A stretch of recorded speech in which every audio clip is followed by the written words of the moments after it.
Okay, let's begin with black body radiation. Okay, तो black body radiation में जो radiation है ईएम वेव होती है, सी की वेलोसिटी से चलती है, फोटोन से बनी होती है, इनवर्स स्क्वायर लो फॉलो होता है।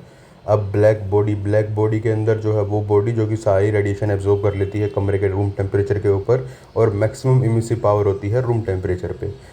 अगर सारी कर लेती है एब्जॉर्ब तो एब्जॉर्प्शन कोफिशिएंट 1 आ गया। अगर मैक्सिमम इमिसिव पावर होती है तो इमिसिव कोफिशिएंट मैक्सिमम आ गया। एनर्जी डेंसिटी क्या होती है? Total energy divide by volume. Spectral energy density क्या होती है? U lambda, which is nothing but energy density per unit lambda. Okay, तो अगर मेरे को टोटल एनर्जी निकालनी है तो U lambda D lambda integrated over the full space. Emissivity is nothing but total radiant energy divided by पर unit time, per unit area, per unit spectral wavelength. Okay, emissivity को define करना तो ये होगा, but कभी आएगा नहीं paper में, तो चिल। किसी बॉडी की इमिसिविटी क्या होती है? Emissivity is equal to body का energy divide by black body का जो टोटल एनर्जी पावर है, ठीक है, इमिसिव पावर है। किरचॉफ लॉ, पहला लॉ क्या है? गुड एब्जॉर्बर जो होगा मेरा गुड इमीटर भी होगा सेम टेम्परेचर के ऊपर। इसको अगर स्टेटमेंट में बोलना होगा तो मैं क्या बोलूँगा कि जो मेरा ए लैम्डा बाई ई लैम्डा है this is constant, which simply means कि जो है good absorber is a good emitter. Proof होगा तो प्रूफ क्या होगा? टोटल इनपुट एनर्जी, हमेशा रेडिएशन में कोई भी सवाल आया उसको डी क्यू से स्टार्ट करना है। अब जैसे यहाँ पे टोटल एनर्जी, यहाँ पे एनर्जी कंजर्वेशन लगाना है मेरे को, D Q is equal to 1 minus basically जो एनर्जी आएगी मेरे पास वो क्या होगी? कुछ एनर्जी तो मैं इमिट कर दूंगा, कुछ एनर्जी मेरी टकरा के रिफ्लेक्ट हो जाएगी।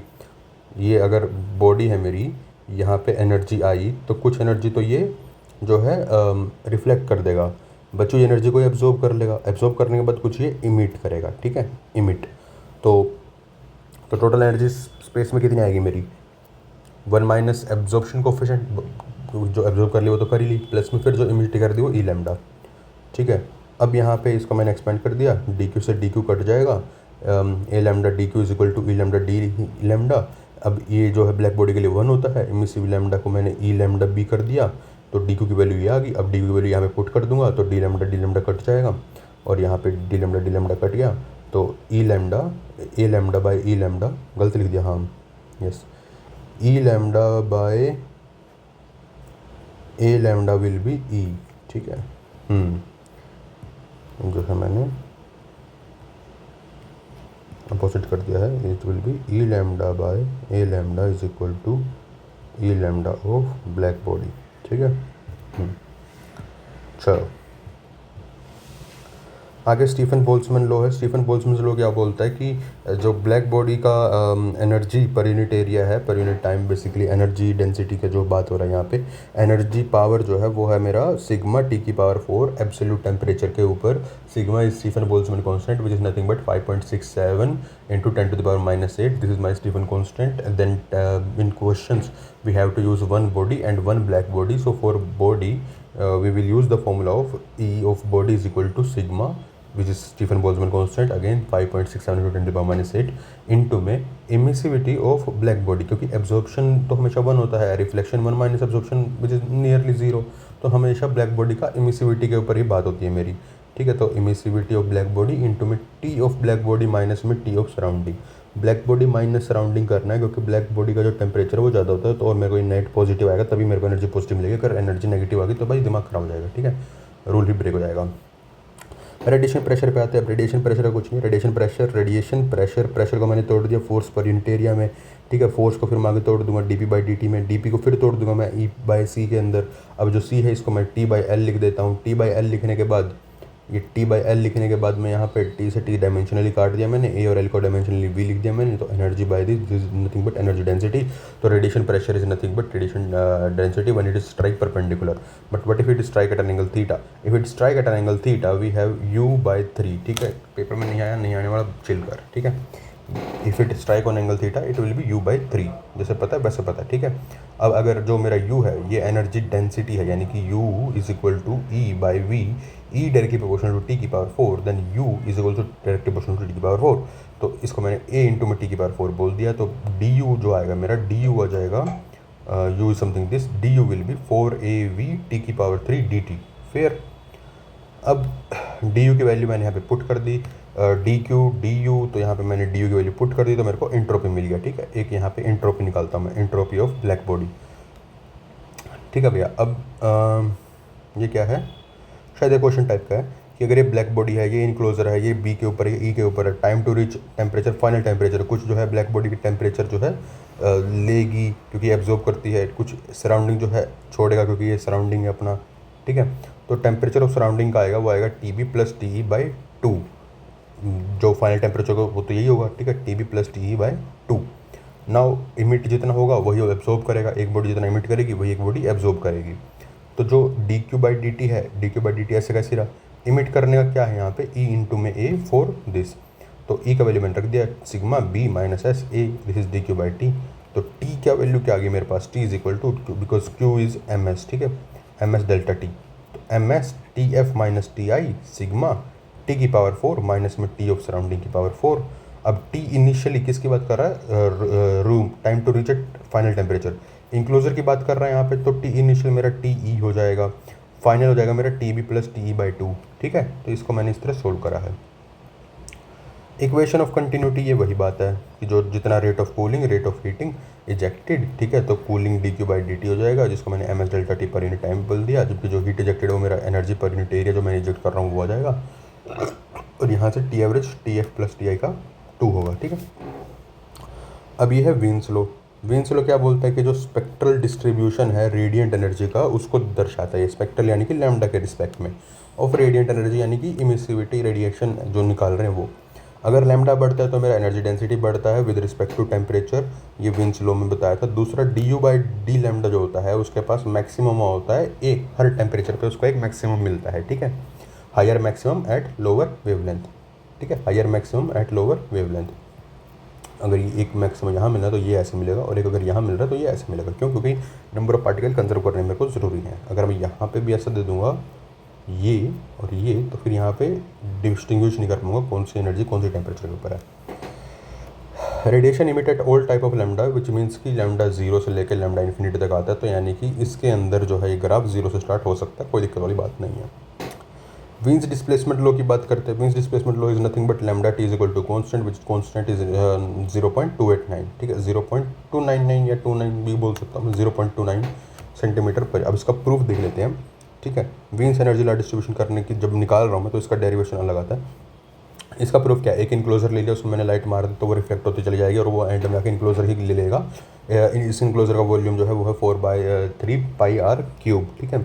अब यहाँ पे सबसे पहले तो मेरे को एडियाबैटिक प्रोसेस माननी है। एडियाबैटिक प्रोसेस मानने से क्या होगा, मेरा डी क्यू जीरो हो जाएगा, ठीक है। डी क्यू जीरो होता है डी यू इज प्लस में पी डी वी। और अब यहाँ पे मैं फॉर्मूले किसका यूज़ करूँगा, फॉर्मूले यूज़ करूँगा रेडिएशन प्रेशर के। लो जो है थर्मोडाइनमिक्स होंगे बट फॉर्मूला रेडिएशन प्रेशर का होगा।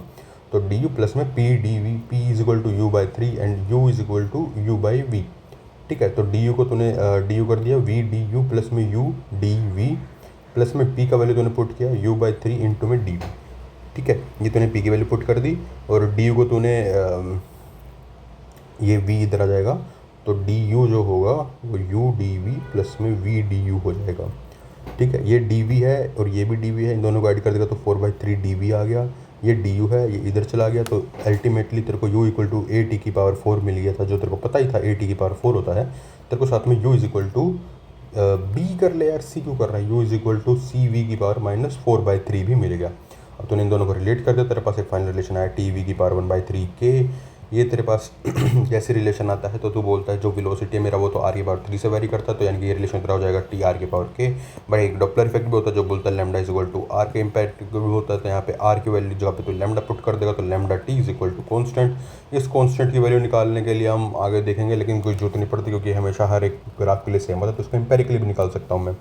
दूसरा मेरा वीन्स का एनर्जी डिस्ट्रीब्यूशन लो। एनर्जी डिस्ट्रीब्यूशन लो सेम है, कुछ नहीं करना मेरे को। यहाँ पे जो है यू जो आया था मेरा, यू एनर्जी डेंसिटी जो आया था वो आया था मेरा सी वी की पावर 4/3। मेरे को पता है यू जो होता है ये मेरा energy density in terms of spectral length होता है। यू लैम्डा डी लैम्डा किया मैंने, U lambda D lambda into में आर की power 5 is equal to C1 Doppler effect. कैसे किया ये मैंने भाई, जो था सी इधर था ये नीचे था, इसको मैं इधर ले गया तो वी की पावर 4/3 आर की पावर 1/3, तो आर की पावर 4 आना चाहिए था बट यहाँ पे 5 आ गया, ठीक है। आर की power 4 U lambda D lambda is equal to C, integrate कर दिया मैंने इसको आर के रिस्पेक्ट में, तो आर की power 5 divide by 5 is equal to C1, ठीक है। तो यू लैम्डा लैम्डा की पावर 5 आ जाएगा यहाँ पे, ठीक है, डी लैम्डा को चेंज कर दिया मैंने।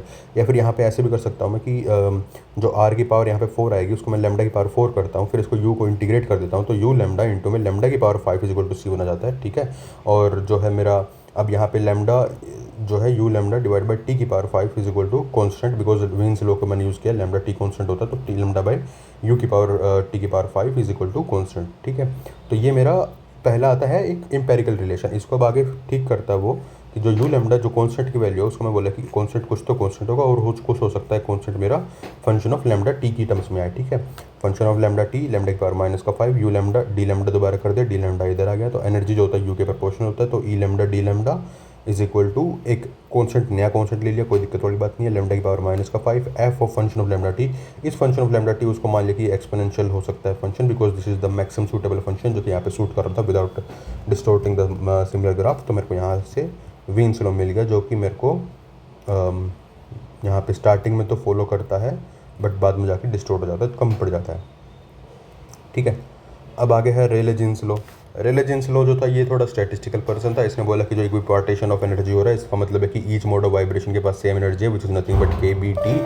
ठीक है, ईच मोड ऑफ वाइब्रेशन के पास है K B T, degree of freedom के पास होता है हाफ के बी टी। ठीक है, ऑल पॉसिबल मोड अवेलेबल हैं इसने बोल दिया, क्योंकि यहाँ पे ये क्वांटम कंसीडर नहीं कर रहा था, क्लासिकल कंसीडर कर रहा था। जो ई एम वेव है वो यहाँ पे स्टैंडिंग मोशन फॉर्म करेगा, E M wave inside cube of length L, इसको मैं कंसीडर करता हूँ। सबसे पहले ई एम वेव की इक्वेशन लिखी इसने, क्योंकि यहाँ पे ये वेव मान रहा है, पार्टिकल नेचर तब इस्टेब्लिश नहीं हुआ था, तो वेव नेचर के अकॉर्डिंग भी यहाँ पे हमने बोला कि जो del square phi equal to 1/c² del square phi by del T का स्क्वायर। ठीक है, फाई को एज ए सोल्यूशन निकालने के लिए मैंने एक सोल्यूशन मान लिया, ए ई की power lambda minus T extra है, बाकी जो है 3D के अंदर सेम है। फिर इसको मैंने यहाँ पे दोनों साइड पुट कर दिया, तो डेल स्क्वायर का जो वैल्यू था यहाँ पे पाई का स्क्वायर एल का स्क्वायर आ गया, बाकी सारे यहाँ पे अंदर ऐड हो गए, और यहाँ पे omega square by C square आ गया, बिकॉज यहाँ पे मैंने डिफरेंशिएट किया with respect to time twice. ठीक है, ये भी हो गया। अब इसमें क्या होता है कि मैं इसको एन स्क्वायर मान लेता हूँ, तो N square is equal to final जाके मैं क्या निकालता हूँ, फाइनल जाके मैं यही निकालता हूँ कि जो 2l है, N lambda is nothing but N lambda is equal to 2l, और lambda is equal to sorry L is equal to N lambda by 2। ठीक है, इसको मैं ऐसे भी कर सकता हूँ। चलो तो फिर एन की वैल्यू तेरे पास आ गई 2l बाई लैम्डा। ठीक है, यहाँ से आ जाएगी, इस फॉर्मूले से आ जाएगी, इधर से भी निकाल सकता हूँ एम्पेरिकली। ठीक है, N is equal to 2l by lambda. यहाँ पे तूने अलाउड जो टोटल मोड्स थे वो जो थे सिर्फ पॉजिटिव मोड होंगे, तो तूने 1/8 कर दिया, 4/3 पाई आर क्यूब, आर की जगह पे तूने एन ले लिया क्योंकि हम यहाँ पे फेस स्पेस में बात कर रहे थे, तो एन की जगह पे तूने 2l बाई लैम्डा रखा, तो इसको तूने सोल्व किया, और यहाँ से तेरे को एन लैम्डा की वैल्यू मिल गई which is nothing but 4 pi L cube divide by 3 lambda, N lambda यहाँ पे तेरे को ये मिला है। ठीक है, number of mode between lambda and D lambda it is nothing but N lambda, total modes allowed, जो टोटल अलाउड मोड्स हैं इनटू में डी लैम्डा, क्योंकि उस तरह ही विड्थ का निकालना है मेरे को, तो उतना मिल जाएगा उसके अंदर। टोटल का एन लैम्डा है तो 1 का होगा एन लैम्डा, डी लैम्डा कितना होगा एन लैम्डा डी लैम्डा। ठीक है, तो 4 पाई लैम्डा की पावर 3 डिवाइड बाई लैम्डा की पावर 4 डी लैम्डा, क्योंकि यहाँ पे मैंने निकाल रखा था 4 पाई एल की power 3। Okay, 4/3 pi L cube by lambda की पावर 3। ठीक है, R effective is L by lambda, ये मैंने कर लिया। ओके, एल लैम्डा इंटू में 2 किया, यहाँ पे पोलराइजेशन का factor N lambda D lambda, यहाँ पे लैम्डा की पावर 4 डी लैम्डा क्यों आ गया, यहाँ पे लैम्डा की पावर 4 डी लैम्डा क्यों आया ये समझ नहीं आ रहा है यहाँ पे, जबकि लैम्डा की पावर 3 आना चाहिए था। ओके, चेक कर लेता हूँ एक बार दोबारा, एन क्यूब किया मैंने तो यहाँ पे एल क्यूब बाई लैम्डा की पावर 3 ही आएगा, ये एन लैम्डा आ गया, एन लैम्डा डी लैम्डा इधर मल्टीप्लाई हो गया। ठीक है, एन लैम्डा की मैंने वैल्यू रख दी, डिवाइड बाई लैम्डा आना चाहिए यहाँ पे, देखा अब कैसे आएगा, देख लैम्डा वेवलेंथ के लिए कितना आता है एन लैम्डा, एक वेवलेंथ के लिए आएगा N lambda by lambda, D lambda wavelength के लिए आएगा N lambda by lambda D lambda. ठीक है, ये तूने लिखने में गलती करी है, लैम्डा के लिए आता है तेरा एन लैम्डा, एक के लिए आएगा N lambda by lambda, D lambda के लिए आएगा N lambda by lambda D lambda, lambda lambda हो रहा है दिमाग खराब। फिर पोलराइजेशन स्टेट से तूने 2 का फैक्टर ऐड कर दिया, तो N lambda D lambda is equal to 8 pi V C divide by lambda की पावर 4, जो मेरे को चाहिए था लैम्डा की पावर 4 DC, ये आ गया तेरा फाइनल रिलेशन। अब तूने इसको याद रखना पड़ेगा, यहाँ पे जो था 8πv को तो ऐसे का ऐसे ही रखना है, लैम्डा की पावर 4 d लैम्डा को तू क्या लिख सकता है v² / c³ dv, ठीक है, बस इतना ही है। अब एनर्जी पर डेंसिटी निकालनी है तेरे को, तो v को इधर ले गए तो एनर्जी पर यूनिट डेंसिटी u लैम्डा आ गया। तो रिलेजेंस लो क्या बोलता है कि ये पैराबोलिक जाएगा v², तो तूने यहाँ पे पैराबोलिक कर दिया, तो यानी कि जो है ये लो स्टेट पे तो फॉलो कर जाता है और हाई स्टेट पे तोड़ देता है फ्रीक्वेंसी के लिए, लैम्डा के लिए अपोजिट हो जाएगा, ठीक है। R J good at lower frequency, higher frequency में वीन्स गुड होता है, चलेगा। अब लास्ट पर जाते हैं प्लैंक लॉ के ऊपर, जो इन सब का बाप था। तो उसने क्या बोला, प्लैंक रेडिएशन लॉ ने बोला कि जो मैं प्लैंक ने बोला कि जो इसने तब तक प्लैंक मतलब ठीक है, इसने बोला कि मैं बोस में पोस्टुलेट फॉलो करूँगा, यानी कि number of particle in a given time DE is equal to FE/GE/DE, this is distribution function, this is distribution density, तो distribution function into density, GE into में DE which is density of the state divide by function, boson का लिया मैंने तो -1, boson गाली negative होता है ये, G म्यू D म्यू जो है मेरा वो होता है 8π म्यू, कभी कभी 4 आ जाता है, कभी कभी 2 आ जाता है, ये कॉन्स्टेंट है, कोई वैल्यू फ़र्क नहीं पड़ेगा। 8π म्यू, हम 8π क्यों ले रहे हैं, क्योंकि यहाँ पे अपन ने स्टार्टिंग से 8π लेते आ रखे हैं, दोनों वीन्स लॉ में भी और रिलेक्स लॉ में भी, ठीक है। तो 8πv divide by c³ into में v² d म्यू, ये मेरे को पता है एनर्जी का म्यू की फॉर्म में आना जरूरी है। यहाँ पे अपन किस में याद करते हैं, अपन एनर्जी याद करते हैं DE की फॉर्म में, E को तूने h म्यू कर दिया, ठीक है, तो रूट समथिंग होता था ये d म्यू, जब निकालूंगा मैं तो DE से करना पड़ेगा, DE is equal to h d mu, ये भी डायरेक्ट आ जाता है। चलो देखते हैं नाउ। अब मेरी जो एनर्जी डेंसिटी है वो फ्रीक्वेंसी की टर्म्स में, मेरे को एनर्जी भी फ्रीक्वेंसी की टर्म्स में चाहिए, ना कि एनर्जी की टर्म्स में। तो फिर जो है एन म्यू डी म्यू किया, FE/G म्यू डी म्यू, तो तूने FE/G म्यू डी म्यू कर दिया और यहाँ पे रख दिया। तूने बेसिकली क्या करा है, बस एक फंक्शन एक्स्ट्रा ऐड कर दिया तूने, वीन्स लो और रेले लो को मर्ज कर दिया। रेले ने बोलता कि v² होगा, इसने बोलता कि e की पावर -kT होगा, बस तूने यहाँ पे इन दोनों को मर्ज करके एक माइनस का 1 फैक्टर और डाल दिया और तेरा आंसर आ गया, is equal to NH mu, E mu is equal to N mu H mu, E mu D mu is equal to N mu H mu D mu, ठीक है। जो था ये इसके साथ में आएगा, जो इन दोनों को मैंने कंबाइन कर दिया तो मेरे को मिल गया ये सारा। H mu is nothing but my effective energy here, then mu mu is H mu 8π/μ² divide by c³, जो v था मैं नीचे ले गया तो मेरे को एनर्जी डेंसिटी का ये मिल गया, ठीक है। तो 8πv का स्क्वायर, ये मेरा v² रेले लो वाला है, e की पावर -kBT, ये मेरे को यहाँ पे मिला है किसकी वजह से, वीन्स लॉ की वजह से। और एनर्जी होता है मेरा H म्यू, एनर्जी मेरा H म्यू होता है, ये किसने बोला, ये बोला मेरे प्लैंक ने, ठीक है। तो प्लैंक का फंक्शन आ गया, इसका फंक्शन आ गया, तीनों का फंक्शन आ गया, यहाँ पे मैंने कर दिया। जब मैं सारा का सारा ये v³/c³ ले लेता हूँ तो λ³ आता है, और इंटू में d म्यू करता हूँ तो d λ/λ² आ जाता है, तो लैम्डा की पावर 5 आ गया। अगर लैम्डा बहुत ज़्यादा हो गया, लैम्डा अगर यहाँ पे चाह रहा हूँ मैं, अगर लैम्डा बहुत ज़्यादा हो गया यानी कि फ्रीक्वेंसी कम हो गया, यानी कि रेले लो मिलेगा मेरे को, ये मिल गया। अगर लैम्डा बहुत कम हो गया यानी कि मैं लैम्डा कम पे आ रहा हूँ तो मेरे को वीन्स लॉ मिलेगा, ठीक है, वीन्स लॉ मिल गया। और यहीं से मैं अगर मैक्सिमम निकाल दूँ, du/d लैम्डा कर दूँ इसको मैक्सिमम, तो मेरे को b की वैल्यू मिलती है विच is nothing but 2.99 into 10⁻⁻⁶, 2.9 simply 2.9 into 10⁻⁻⁶, this is my veins law. तो वेन्स लॉ ड्राइव करना है तो वो प्लैंक लॉ से होगा, अदरवाइज नहीं होगा, ठीक है। तो ये था ब्लैक बॉडी रेडिएशन।